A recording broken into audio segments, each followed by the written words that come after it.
Episode 224. Suamiku pria lumpuh. Ayolah, demi mami dan papi. Serta, demi adik bayi kita.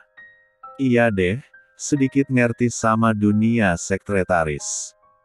Tapi, jangan curi-curi kesempatan loh ya. Iya, Ayang. Di kantor, aku akan selalu profesional sama kamu. Tapi, kedip dikit boleh, kan? Kedip mata Reza pada Olin. Mereka sepakat dengan perjanjian itu. Iya, kembali lagi jika Olin penuh hutang budi pada Siva dan Bagas akan kehidupannya. Meski sedikit risau dengan apa yang La takutkan. Hari sudah malam, bahkan Reza tak sempat membersihkan dirinya. Ia pamit, setelah memakan masakan yang Olin buatkan tadi siang. Terasa nikmat, jika dipadu dengan bumbu cinta. Heh, lebaylah. Dah, sana pulang dulu. Hari udah mau malam, udah hampir seharian di sini. Ditelepon papi loh. Enggak mungkin, papi lagi mabok. Ucap Reza dengan santainya. Dan benar saja apa yang dikatakan Olin, jika HP Reza langsung berbunyi setelah ucapan selesai. Kan, bunyikan. Ledek Olin. Halo. Sapa Reza. Pulang. Iya, udah di jalan. Kau tak akan pernah bisa menipuku. Iya, bentar lagi jalan. Reza pun menutup teleponnya. Ish, menyebalkan sekali lama-lama. Awas saja, aku tak akan mau dijadikan pengasuh untuk anakmu nanti. Biarlah, kau repot sana sendiri. Gerutu Reza. Mas lupa. Bagas bahkan bisa membayar 10 perawat untuk anaknya. Tapi dia bahkan tak mampu menyewa bodyguard untuk dirinya sendiri.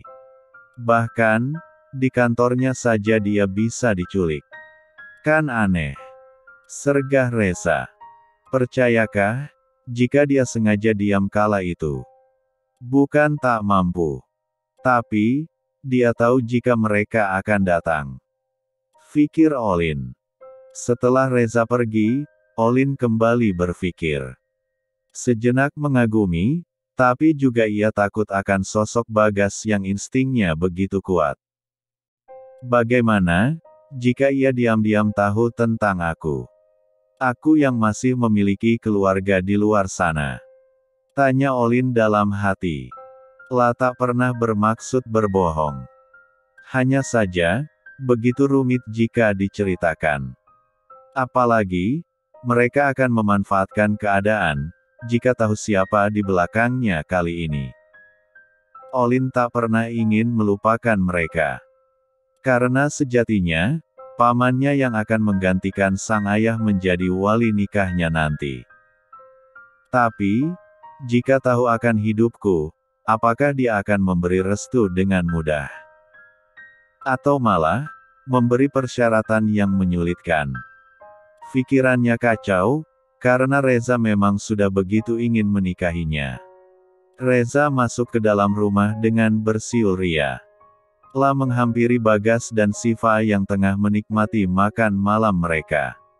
Pulang mandi dulu, jangan langsung makan. Tidak, aku tak mau makan.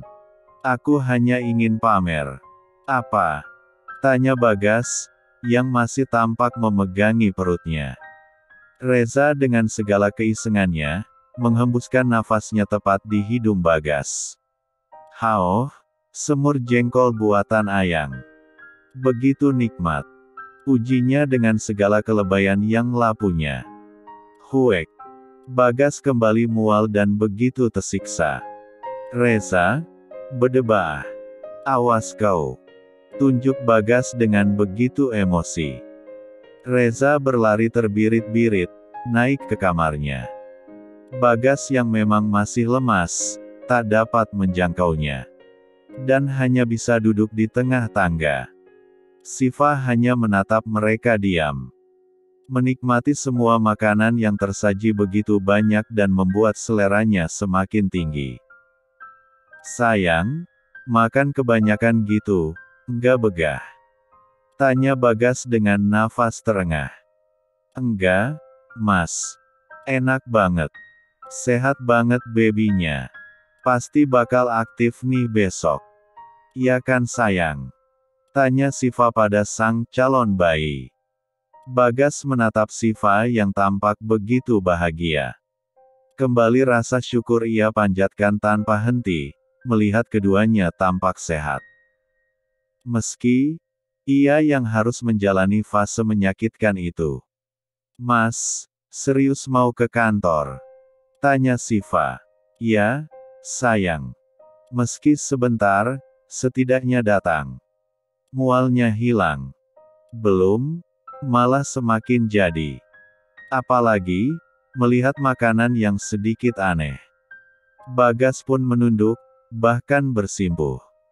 Ia mengusap perut sang istri yang masih rata itu, sembari bercakap dengan calon bayinya yang ada di dalam. Hai, B. Baik-baik kan, di sana? Terima kasih, kamu sudah menyiksa papi dengan mengalihkan semua rasa. Sehingga mamimu tetap sehat dan kuat. Terus sehat, hingga kita dapat bertemu lagi. Kecupnya di perut itu. B. Siapa? Inisial nama anak kita. Awalannya B, nanti kita pikirkan utuhnya. Kenapa tidak S? Atau A? Kenapa harus B? Siva memanyunkan bisbirnya. Bagas tampak gemas. Diraihnya wajah sang istri dan dikecupinya berkali-kali. Udah ah. Kenapa? Makin kenyal loh, pip satunya. Ledek Bagas. Maksudnya gendut. Enggak, sayang. Makin cantik. Yuk, sarapan. Meski akhirnya, harus keluar lagi ke dalam kloset.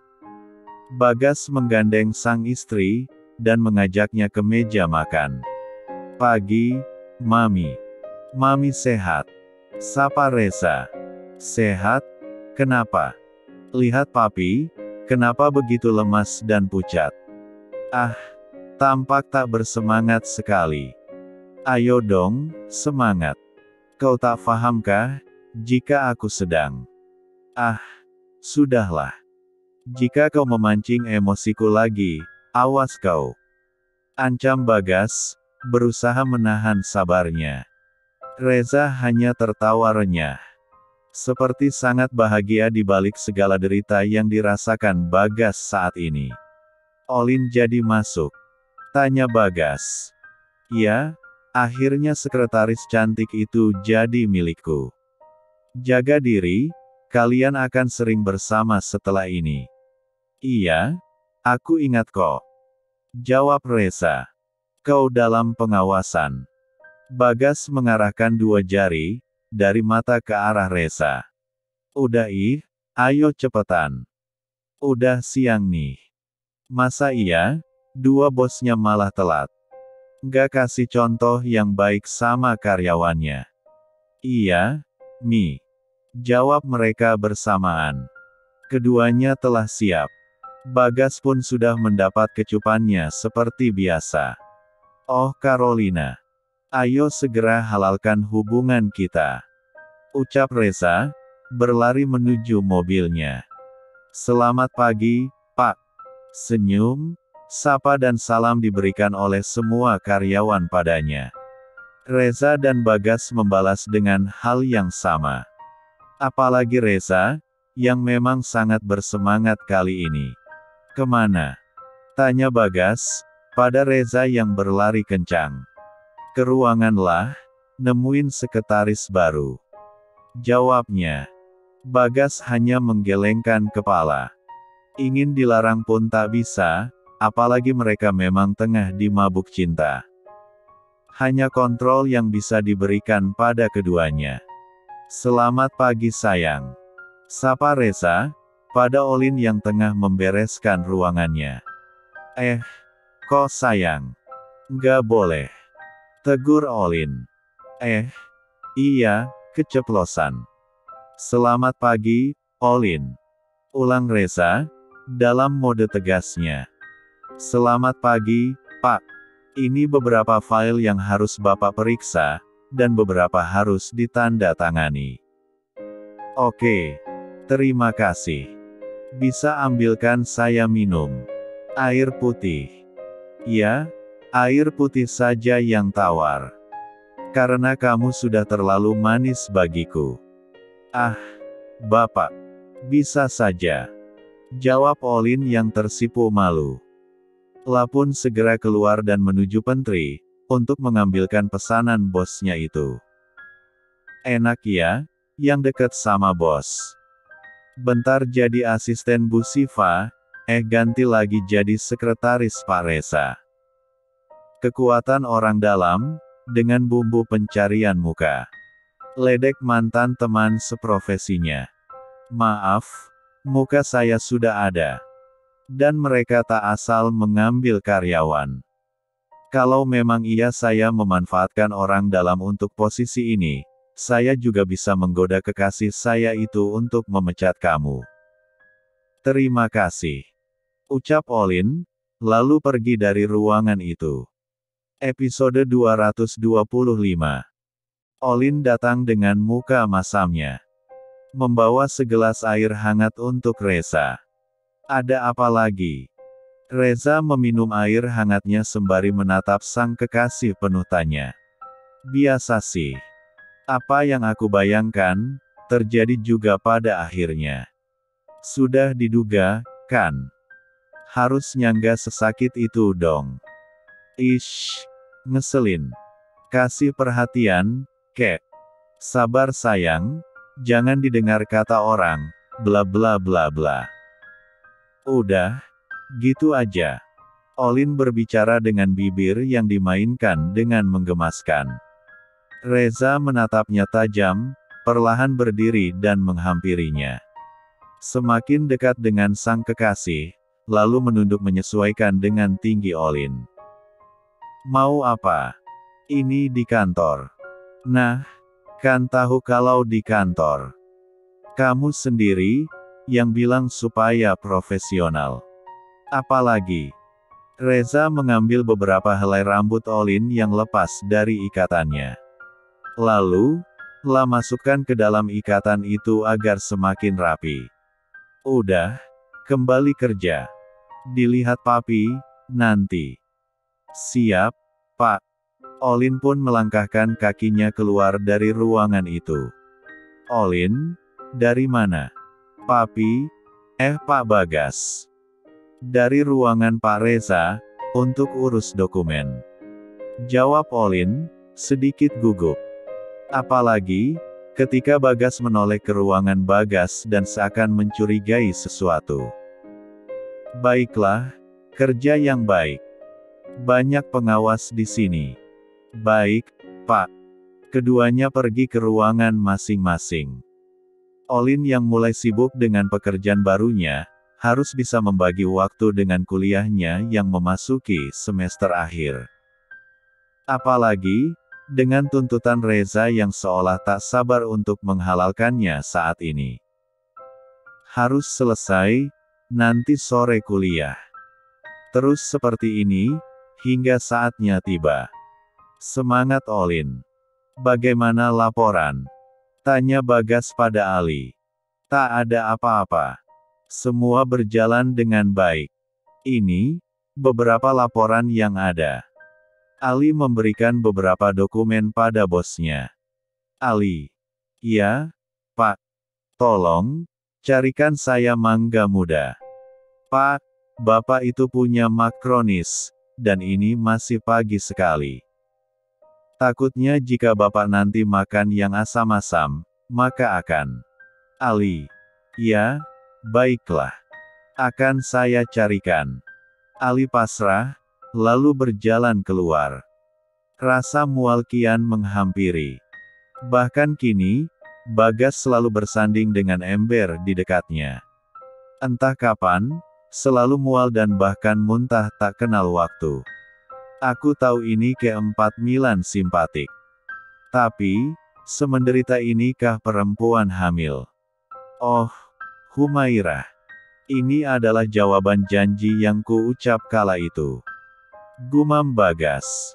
Hei Ali, mau kemana? Tanya Reza, yang kebetulan bertemu dengannya. Papi, mau mangga muda. Lah, nanti. Stop, jangan ucapkan kata itu sekarang. Sebab, aku sudah memperingatkan itu tadi. Jari telunjuk Ali mendarat di bibir Reza. Reza hanya tertawa, mendengar penderitaan Ali. Lah hanya bisa memberi semangat, karena tak dapat membantunya kali ini. Aku bersyukur, ngidamnya Mami menguntungkan aku. Ucap Reza.